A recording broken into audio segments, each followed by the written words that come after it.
So after an event has occurred, if a person talks to somebody else, gets new information from the media, in some way is exposed to new information or post-event information, that can supplement the memory, it can add to the memory or distort the memory or transform the memory in some way.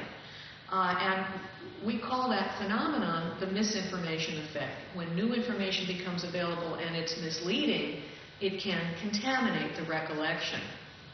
One example of a study that shows that post-event information can contaminate memory is a study that we did in which we showed people a simulated accident in which a car goes through a stop sign at the intersection. Later on, we questioned some of our witnesses in a misleading way.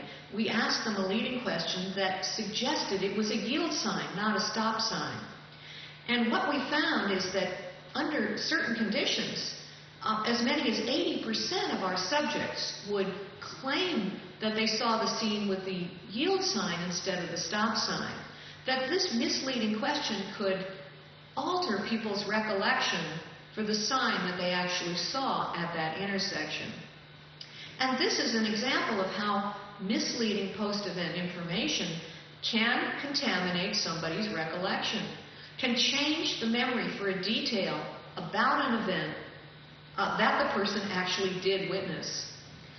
Now, in later studies, we went even further. I and other psychologists began to ask whether you couldn't plant entirely false memories in the mind of someone for something that didn't happen.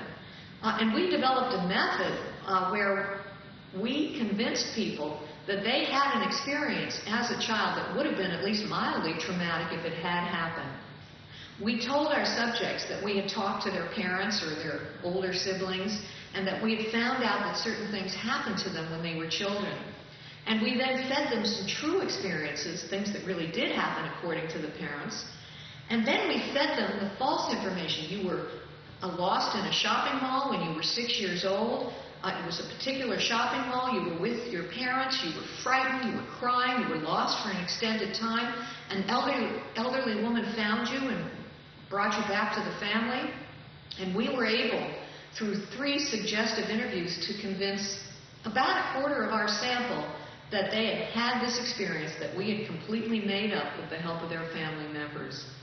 So with this Lost in the Mall study, we were able to show that you could not just change a detail here and there in a memory, but you could actually plant an entirely false memory in the mind of someone for something that didn't happen.